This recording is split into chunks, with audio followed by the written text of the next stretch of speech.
Welcome back to this, the fourth year of the Welcome to Найт-Вейл podcast. I'm Joseph Fink, and here's what you need to know. Today, I'm going to focus in on just a brief summary of what we introduced during the bonus episodes of our hiatus, and then it will be on with the show, and this one is about a heist. Yes, seriously. Anyway, we introduced 3 different tours that we will be doing this fall. Now, that is a little confusing, so I'm going to summarize them as simply as I can here.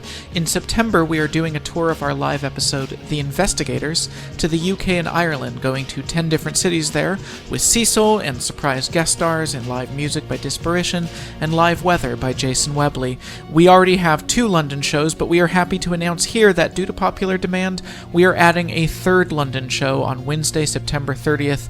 That goes on sale this Monday, August 3rd. The full schedule of cities and dates on our website if you click on live shows. In October and November, we are doing a tour of The Investigators to Canada and the US, going to 5 Canadian cities and also 6 US cities that we did not get to on our tour this spring. Again, we are very happy to announce that due to popular demand, we are adding a 2nd show in Toronto on October 27th, so an added show in Toronto on that tour, and that goes on sale this Wednesday, August 5th. This tour will also feature Cecil, surprise guest stars, live backing music by Disparition, and weather by Eliza Rickman for most of the tour, and by Dessa in Madison, Wisconsin, because of that long-standing feud Eliza has with Wisconsin. Just kidding, that's not true. Wisconsin people, please do not send her angry emails. Go to welcometonight-vale.com, click on live shows to see the cities and dates for that one.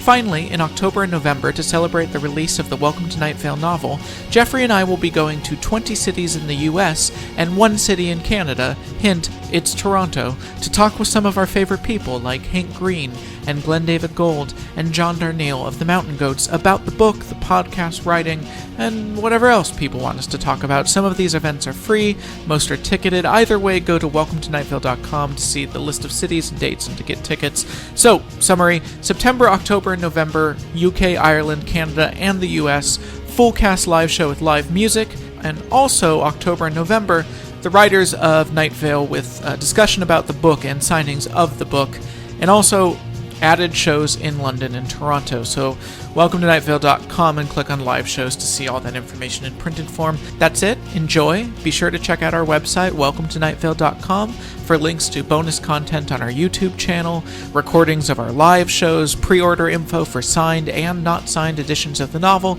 donation info so you can keep the show going, and our store where we just added shorts that say creepy on the butt, so you can let people know how creepy your butt is. And hey, thanks. I trip the light fantastic, and then I offer to help it up. And when the light fantastic is halfway up, I let go, and it falls again. Me and the light fantastic do not get along at all. Welcome to Найт-Вейл.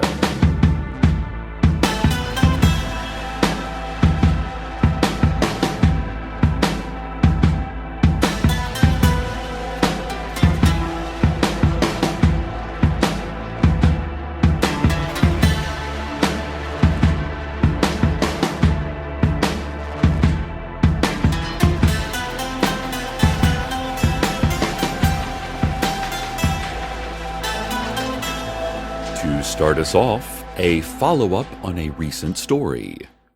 Local ne'er-do-well and 5-headed dragon, Hiram McDaniels, will be brought to trial for his attempts to assassinate Mayor Cardinal and take over Найт-Вейл city government. This trial is already being referred to as the trial of the century, and indeed could be referred to as the trial of all time, because Найт-Вейл has never had a trial before. Judicial matters are usually handled directly by the secret police, whose judgment is above question, even when it's really bad and obviously wrong. Or, in some extreme cases, handled by the city council itself, who might relegate the wrongdoer to detention in the abandoned mine shaft outside of town, or might just eat the wrongdoer. It depends on whether the city council has had a heavy lunch. But Hiram McDaniels is huge, and a dragon. So the city council and the secret police are both declining to get too close to him. As a result, for the first time ever, we will have a fair and open trial here in Найт-Вейл in front of a jury of Hiram's peers. Speaking of which, Найт-Вейл invites any dragons to come down to the courthouse to serve as his peers. Failing that, any multi-headed beings are welcome. Although I can't immediately think of any of those except, obviously, deer, and deer can't take part in juries because of their profound belief in egalitarian anarchism.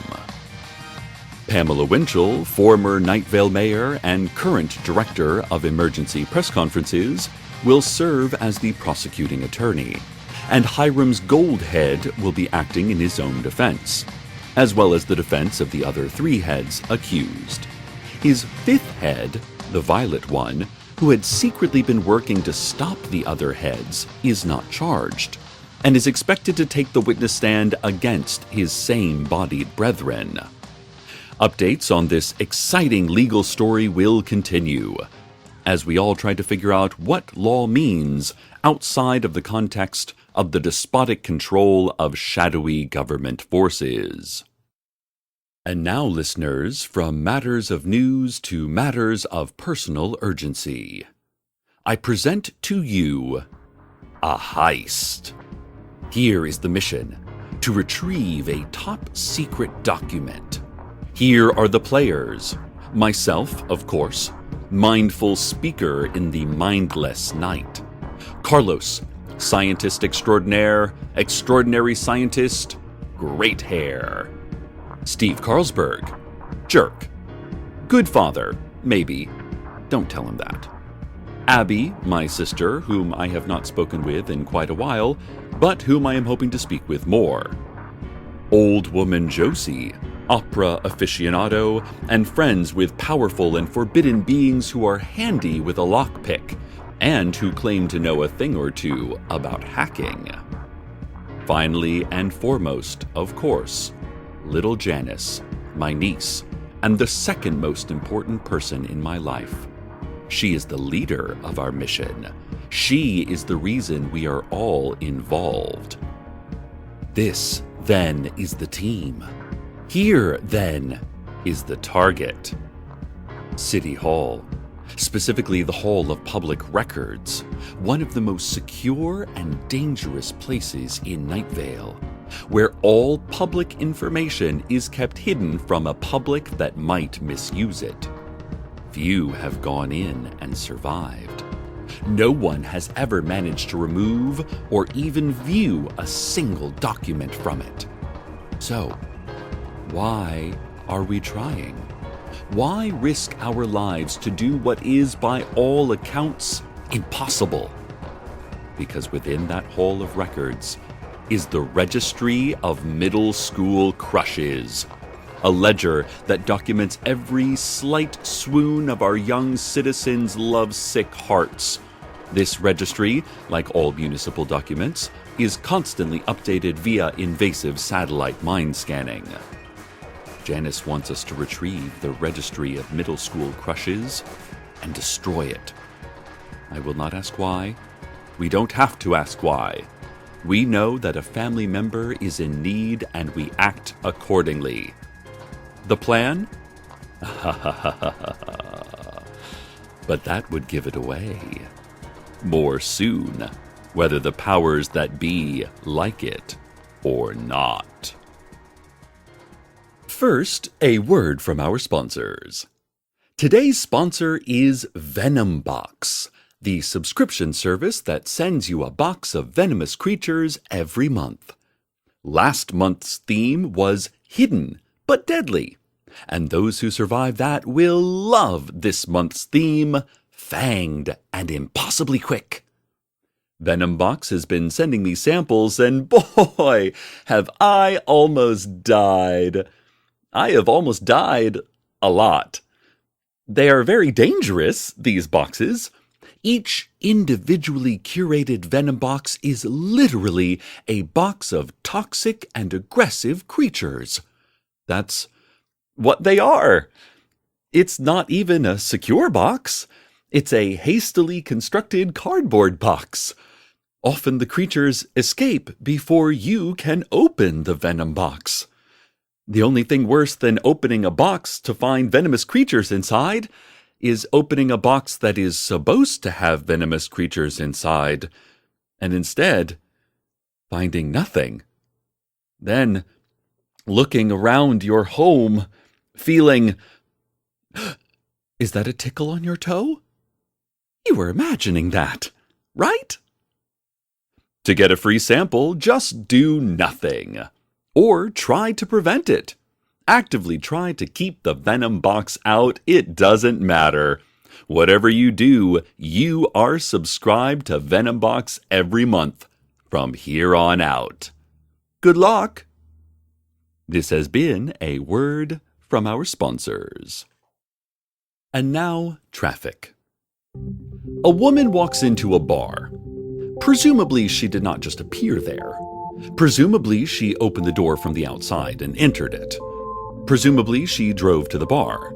Presumably, she had obtained the car she used to drive to the bar somewhere, presumably with money. Presumably, she had received that money somehow. She presumably had spent days, months, even years before this moment. Presumably, she was born at some point, to a mother, presumably. Presumably, she was a child once. There had been years spent in which she could not completely feed herself. There were years in which she was smaller and stayed all day in rooms where adults taught her to be similar adults to the adults they were. There was a first kiss, nights spent in terror of the nights to come, the first vestiges of independence, moving out, finding a job, a decision at some point to go to the bar, presumably. "Can I have a drink?" she said to the bartender. "Oh, I'm sorry," said the bartender. "This is the end of my shift. Ed will be out in a moment and he'll be able to help you." The bartender left the bar. Presumably, he opened the door. Presumably, he got into a car. Presumably, he drove home, the radio on and playing him through the soft focused darkness of hot night. Presumably, he had a bed somewhere, got into it, slept, and presumably dreamed. Presumably, he grew older day by day and looked at each day as a missed opportunity to live a life that was in no way better than the life he was living, but just different. Presumably, he edged toward death, fearing losing what he had, regretting ever attaining it. There was a last kiss. Everything was forgotten, but in pieces and in the most painful order. New things were learned slowly and in the least helpful order.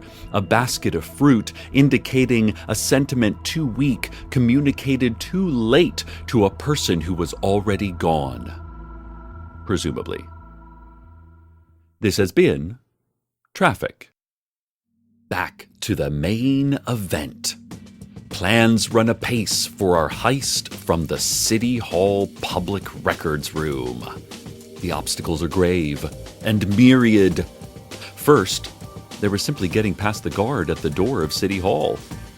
The guard doesn't stop anyone, so as I said, getting past is pretty simple. Then there is avoiding the City Council, who lurk within City Hall, a many-form municipal entity waiting for citizens to civically devour. We will have to tread carefully to avoid it. Then, there are the stairs to the basement where the records are kept.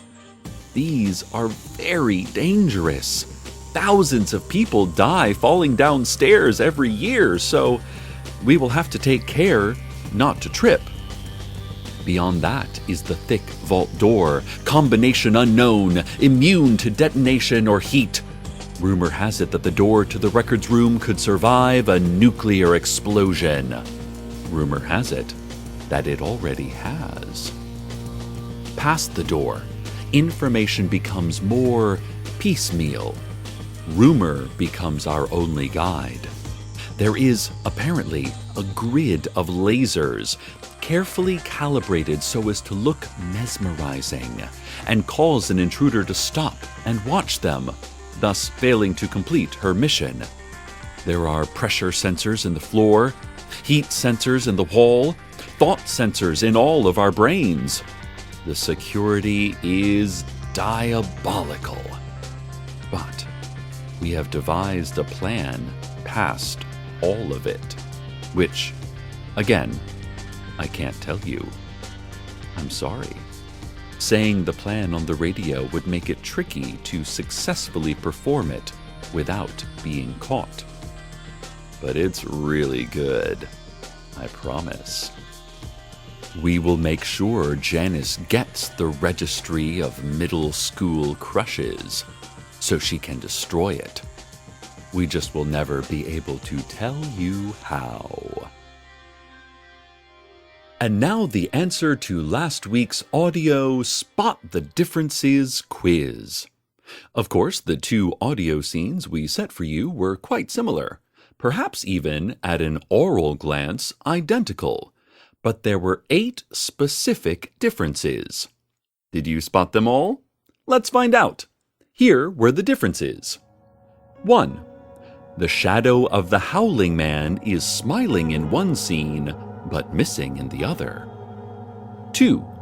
There are shrouded figures in the grass in both scenes, and they look identical, but in the first scene they are watching, while in the second scene they are listening. 3. Only the first scene scares me. 4. The cow has one extra spot in the first scene. 5. The cow has all of its blood in the first scene. 6. The howling man is howling in both scenes. 7. We don't know why he is howling. 8. Maybe it's because of his shadow? 9. What does the second man have to do with anything? 10. The child is absent from both scenes. How did you do? If you missed any, don't worry. The secret police will be arriving soon to take you to a re-education camp. And after that, you definitely won't be messing up any more puzzles, or messing up anything, or doing anything ever again. Oh, I just can't resist. Our brilliant plan is too brilliant not to share. I mean, it doesn't even matter that much, I guess, because the plan is already in motion. What could the powers that be possibly do? So first, old woman Josie had her beings, who cannot legally be called angels, hack the thought sensors and the mind-scanning satellites so that instead of playing our current thoughts, they play a loop of thoughts about which sandwich place is our favorite. Obviously, the Mario's very authentic Italian ice cream sub sandwich place at the mall. Obviously. Then, Abby, Steve, and Carlos all simply walked past the guard. Again, the guard doesn't stop anyone. Simple. Abby used a series of mirrors and clip lights in the doorway to city council chambers to create the illusion of an empty hallway for the monstrous municipal members within, thus allowing the wonderful Carlos and the foolishly brave Steve to go down the stairs, carefully and without tripping. Those two, and those two alone, enter the basement. There, Carlos used a mathematical formula that he had arrived at scientifically to deduce the combination of the Great Vault door.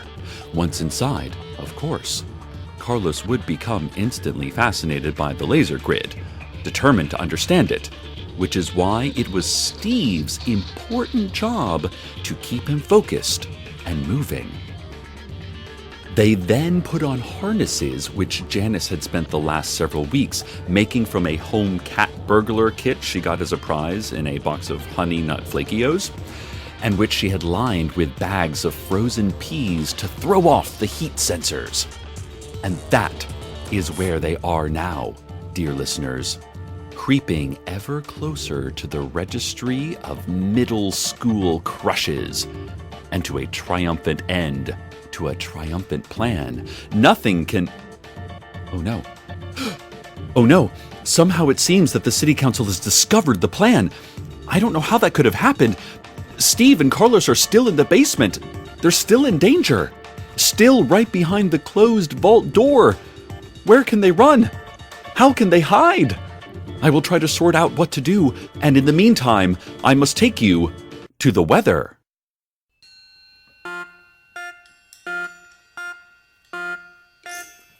I'm bored in the afternoon, rehashing this old tune. I'm tired, hungover, I'm wired, thinking about the old days, picturing an old face. Go back to a warm place, listen to some shoegaze.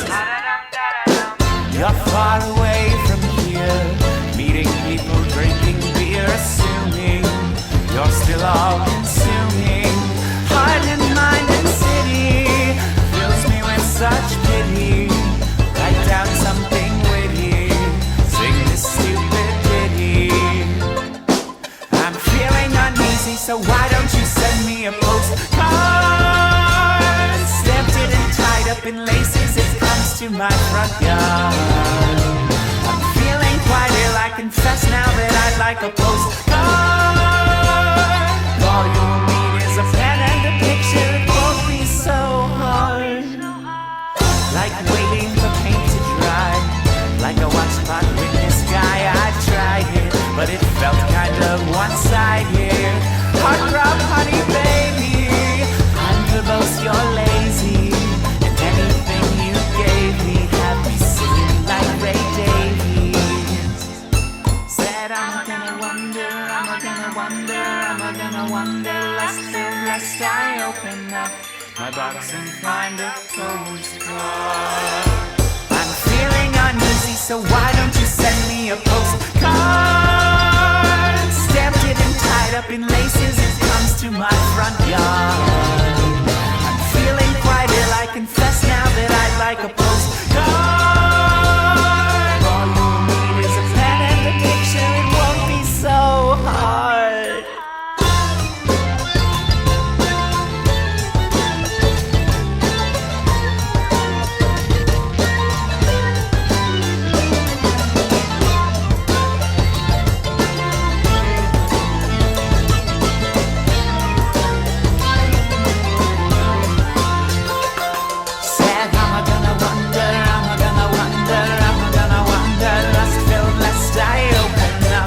My box and find a postcard.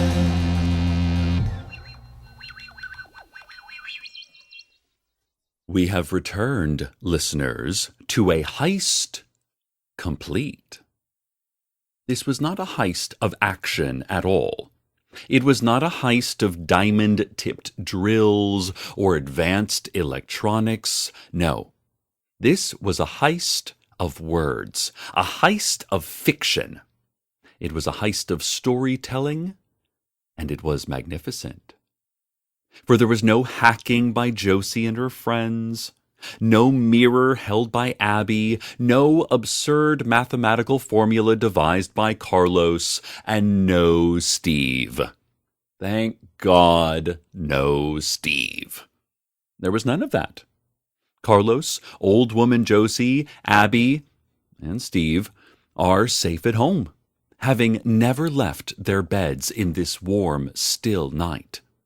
I created their action, I created their danger with my words, and I delivered that danger to you. That was the entire plan, all of it. It was me here at this microphone telling you a story. A story about a successful entrance to the well-protected vault of the Hall of Public Records. And in response to my story, the city council rushed to the records hall, flung open the vault door, deactivated the sensors and alarms, and charged in to capture Steve and Carlos. But those two were, of course, not there to be captured. The only person who was there, having avoided the danger of the stairs by safely taking the ADA-compliant elevator down, and having waited patiently in the shadows for the city council to rush by, enraged, and open the door of the vault for her, was a very clever 11-year-old in a stealth wheelchair of her own design. She waited, and when they had passed, she followed quietly after them. And while they searched, roaring for intruders that weren't there, she slipped the registry of middle school crushes from its shelf, rolled herself back to the elevator, and was gone before the council had even an inkling that they were chasing only figments of my imagination. It was, despite all of my misleading words, a 2-person heist. An uncle who can tell one hell of a story, and a niece who can come up with one hell of a plan. Janice took the registry out into the scrublands, and there, in an arroyo that has not seen water in many years, she lit it on fire and watched the smoke pass up through the evergreen leaves of the Joshua trees. I don't need to know why she wanted it destroyed, although perhaps I could guess. But I won't guess. I only know that she needed my help, and so I helped her. Before everything, before even humans, there were stories. A creature at a fire conjuring a world with nothing but its voice and the listener's imagination. And now, me, and thousands like me in little booths and rooms, at mics and screens all over the world, doing the same for a family of listeners, connected as all families are, primarily by the stories we tell each other. And after fire and death, or whatever happens next, after the wiping clean or the gradual decay, after the after, when there are only a few creatures left, there will be one at a fire telling a story to what family it has left. It was the first thing, and it will be the last. Stay tuned next for more stories being told to you all of the time, whether you are aware of them or not. And from whatever fiction it is that we happen to be living together tonight, good night, Найт-Вейл. Good night.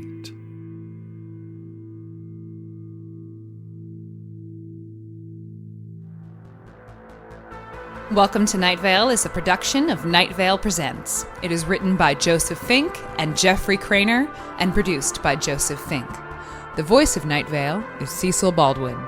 Original music by Disparition. All of it can be found at disparition.info or at disparition.bandcamp.com. This episode's weather was My Postcard by Toys and Tiny Instruments. Find out more at toysandtinyinstruments.bandcamp.com and go see one of the singer-songwriters of that band, Colin Summers, in his one-man musical this August in New York City, Steve, a docu-musical. Comments, questions, email us at info@welcometonightvale.com or follow us on Twitter @Найт-Вейл Radio. Check out welcometonightvale.com for more information on this show, as well as all sorts of cool Найт-Вейл stuff you can own. And while you're there, consider clicking that donate link. That'd be cool of you. Today's proverb. I had a dream in which cow-sized pugs existed. I was on a train and one loped along outside my window. I'm sorry your dreams aren't as good.